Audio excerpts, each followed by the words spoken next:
Hello दोस्तों, नमस्कार। स्वागत है आप सभी का एजुकेशन मंत्रा में। दोस्तों, बात करेंगे स्पेशली 69,000 शिक्षक भर्ती अपडेट्स के बारे में और वहीं पर बात करेंगे अंतर जनपदीय तबादला सूची के भी बारे में। तो थर्ड चयन सूची के बारे में बेसिक शिक्षा मंत्री जी का स्पष्टीकरण आ चुका है, उसके बारे में चर्चा करेंगे। कम गुणांक के लिए बहुत बड़ी खुशखबरी है दोस्तों, इस विषय पर भी चर्चा होगी। तो चलिए दोस्तों, वन बाय वन हर एक अपडेट पर डिस्कशन होगा। वीडियो को लाइक एंड शेयर कर दें और चैनल पर नए हैं तो सब्सक्राइब करके बेल आइकन को भी प्रेस कर दें। दोस्तों, वीडियो सेशन में आगे बढ़ें इसके पहले टेट सीटेट की प्रिपरेशन करने वाले अभ्यर्थियों के लिए एक महत्वपूर्ण सूचना है। India's largest learning platform Unacademy लाया है प्लस कोर्स। अगर इसके फीचर्स की बात करें तो घर बैठे लाइव तरीके से पढ़ने का मौका मिलेगा, अनलिमिटेड एक्सेस होगा सारे कोर्सेज का, प्रैक्टिस सेट प्रोवाइड होगी, बैच कोर्सेज अवेलेबल होंगे, मेंटरशिप गाइडेंस मिलेगी, एग्जॉस्टिव कवरेज होगा पूरे सिलेबस का, रेगुलर डाउट क्लियरिंग सेशन होगा, आंसर राइटिंग सेशन होगा, लाइव टेस्ट सीरीज मिलेगी, स्टडी मटेरियल पीडीएफ फॉर्मेट में मिलेगा। अनअकैडमी लाया है last minute revision batch course for CTET जनवरी 2021। ये स्टार्ट हो रहा है 4 जनवरी से और यहाँ पर टॉप एजुकेटर्स का शेड्यूल दे दिया गया है। तो जो लोग स्पेशली सीटेट की प्रिपरेशन कर रहे हैं, उनका एग्जाम भी होना है, तो लास्ट मिनट आप रिवीजन कर सकते हैं। लिंक डिस्क्रिप्शन बॉक्स में प्रोवाइड कर दी गई। यूज करिए हमारे रेफरल कोड EM टेट को किसी भी फ्री लाइव टेस्ट सीरीज के लिए, क्लासेस के लिए और क्विजेस के लिए, और साथ ही साथ पाइए किसी भी कोर्स में सब्सक्रिप्शन करने पर 10% का इंस्टेंट डिस्काउंट।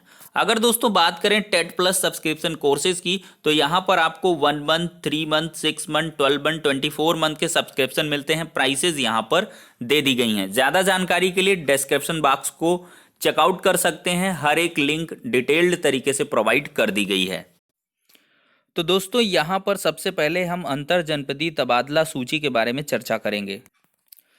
तो यहाँ पर दोस्तों देखें तो अंतर जनपदीय स्थानांतरण सूची सचिव बेसिक शिक्षा के अनुमोदन हेतु प्रेषित। देखिए, यहाँ पर ऐसी इंफॉर्मेशन देखने के लिए मिल रही है, बेसिक शिक्षा सचिव के हस्ताक्षर होते ही सूची प्रकाशित कर दी जाएगी।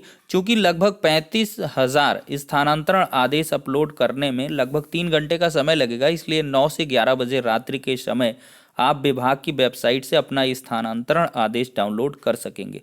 तो कुल मिलाकर सचिव साहब से ये बातें निकल के आ रही हैं कि जल्द ही आपकी जो अंतर जनपदीय तबादला सूची है वो जारी हो जाएगी और ऑफिशियल वेबसाइट पर अपलोड भी हो जाएगी। तो देर रात का इंतज़ार करना होगा और कल दोपहर तक तो एकदम ये क्लियर ही हो जाएगी, इसमें कोई इफ बट वाली कंडीशन नहीं है। तो ऑथेंटिक रिसोर्सेज से ये जानकारी निकल के आ रही है।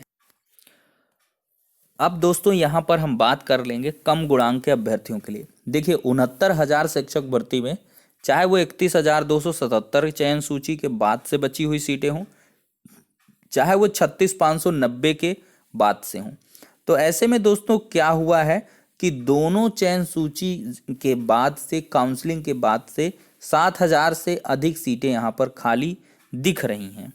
तो इसके लिए लगातार यहाँ पर प्रयास किए जाते रहे हैं।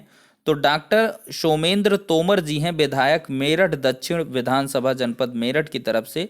इन्होंने क्या किया था कि यहाँ पर दोस्तों पहले की डेट पर यहाँ पर डॉक्टर सतीश चंद्र द्विवेदी, माननीय बेसिक शिक्षा राज्य मंत्री स्वतंत्र प्रभार को ज्ञापन प्रेषित किया गया था। यहाँ पर बताया गया था कि अपने पत्र के साथ प्रतीक्षारत अभ्यर्थी 69,000 शिक्षक भर्ती का एक प्रत्यावेदन संलग्न कर रहा हूं। संलग्न प्रत्यावेदन 69,000 शिक्षक भर्ती में रिक्त रह गए समस्त पदों को जोड़कर अगली काउंसलिंग के लिए सूची जारी करने विषयक है।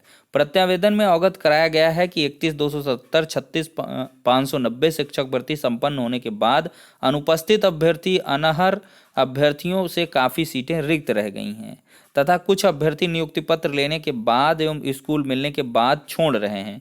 इन समस्त रिक्त पदों को जोड़कर ही अगली सूची जारी करके काउंसलिंग करवाने, मेरिट प्रभाव संशोधन न करने का आग्रह अभ्यर्थियों द्वारा किया जा रहा है।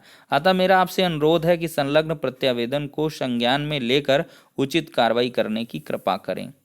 तो यहाँ पर पहले लेटर भेजा गया था और फिर यहाँ पर अगर देखें आप तो मुलाकात भी की गई थी।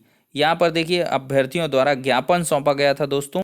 फिर इसके बाद अगर ये इमेज देखें आप, तो विधायक जी ने मुलाकात की है बेसिक शिक्षा मंत्री जी से, यहाँ पर देख सकते हैं इमेजेस के माध्यम से। और ये ज्ञापन इनको जो अभ्यर्थियों का था उसको दिया है, और साथ ही साथ मुलाकात करके इस बिंदु पर चर्चा भी की है। तो बेसिक शिक्षा मंत्री सतीश द्विवेदी जी ने इस पर साफ तौर पर स्पष्टीकरण कर दिया है कि तीसरी चयन सूची के लिए अभ्यर्थी आश्वस्त रहें, तीसरी चयन सूची जल्द जारी होगी। लेकिन जो सबसे बड़ा यहाँ पर विषय है या अड़चन है वो 36,590 का स्कूल आवंटन है। 36,590 का स्कूल का जब अलॉटमेंट हो जाएगा तो इसके बाद से जो स्थितियां हैं वो एकदम स्पष्ट हो जाएंगी कि कितने हमारे पास वैकेंट सीट रह रही हैं। तो मैंने दोस्तों अंतर जनपदीय तबादला वाली भी चीज़ आपके साथ क्यों जोड़ी है यहाँ पर, कि यहाँ पर अंतर जनपदीय तबादले के बाद से आपका स्कूल अलॉटमेंट भी हो जाएगा। क्योंकि बहुत सारे अभ्यर्थी पूछते हैं कि सर आखिरकार स्कूल अलॉटमेंट होगा कब, तो होगा दोस्तों 15 जनवरी के पहले पहले होगा। नए साल में आपको जो ऑफिशियल कंफर्मेशन है ये मिल जाएगी। शासन स्तर से इसका मतलब क्या कह लें, प्रपोजल जो है वो भेज दिया जाएगा, या कह लें शासनादेश जारी कर दिया जाएगा कि 36,590 का स्कूल अलॉटमेंट कर दिया जाए। देखिए यहाँ पर सबसे बड़ी बात ये होनी है कि अंतर जनपदीय तबादले का ये जो कार्यक्रम है ये एक वीक में कंप्लीट हो जाना है। भाई सूची प्रकाशित हो जाएगी और फिर इसके बाद से सब चीज़ें कंप्लीट हो जाएंगी बड़ा जल्दी, और फिर इसके बाद सारी जगहों पर स्पष्ट हो जाएंगी रिक्तियाँ के स्कूल में कितनी क्या है, फिर उसके लिहाज से 36,590 का स्कूल अलॉटमेंट होगा। और फिर आपके उसके बाद मैंने जैसा कि बताया था कि जनवरी लास्ट तक आपकी थर्ड चयन सूची आएगी। यहाँ पर जो है आज की सुबह की वीडियो में भी मैंने बताया था कि किस प्रकार से यहाँ पर ज्ञापन सौंपा गया था, और लगातार जो मामला है वो बेसिक शिक्षा मंत्री जी के संज्ञान में अवगत हो रहा है, और अभ्यर्थी भी लगातार इसके लिए प्रयास कर रहे हैं। तो हम भी लगातार चैनल के माध्यम से कहते रहे हैं कि माननीय विधायक गण जो हैं आपके क्षेत्र के, माननीय सांसद हैं, उन सब के माध्यम से आप ज्ञापन भिजवाइए और बेसिक शिक्षा मंत्री जी से मुलाकात करवाइए, या सचिव बेसिक शिक्षा परिषद प्रयागराज से। देखिए यहाँ पर अगर बात करें तो सबसे बड़ा दारोमदार है शासन स्तर पर। शासन स्तर पर बेसिक शिक्षा मंत्री जी सबसे पहली पायदान या पहली सीढ़ी में आते हैं। तो अगर इनके माध्यम से चीज़ों, क्योंकि योगी जी से मिलना उतना जो है ज़्यादा आसान नहीं है, तो इस वजह से बेसिक शिक्षा मंत्री जी से समस्त विधायक सांसदगण अगर चर्चा करते हैं इस विषय पर, तो अवश्य ही इसके जो जल्द परिणाम हैं आपको परिलक्षित होते हुए दिख सकते हैं दोस्तों। तो यहाँ पर शुभ संकेत मिल रहे हैं, कम गुणांक के लिए खुशखबरी जल्द मिलने वाली है। तीसरी चयन सूची भी जारी होगा, और रिक्त पदों पर जो स्थिति है वो एकदम से स्पष्ट हो जाएगी, और रिक्त पदों की काउंसलिंग के बाद से नियुक्ति पत्र मिल जाएंगे, और आपका जो दुख है वो एकदम से दूर हो जाएगा जो कम गुणांक से अचयनित रह गए हैं। और कहीं ना कहीं ये होना भी चाहिए। और जो दिव्यांगजन हैं उनका भी धरना प्रदर्शन जारी है।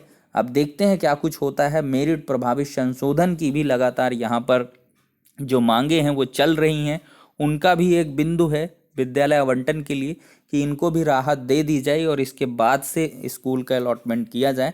तो दोस्तों थोड़ा सा आपको इंतज़ार करना होगा, लेकिन साथ ही साथ आपको नई शिक्षक भर्ती के लिए तैयारी करते रहना होगा, क्योंकि बहुत प्रकार के कमेंट मिलते हैं, सर मेरा गुणांक इतना इतना है इतना है। तो ये देखिए क्या है कि आपके लक का विषय है, किसी का चयन में भी पॉइंट से हट भी जाए ना भी हो, तो ऐसे सूरत में आप तैयारी करते रहें। नई शिक्षक भर्ती भी आएगी, अगर आपके इसमें बाई चांस नहीं होता तो एकदम से टूट मत जाएं।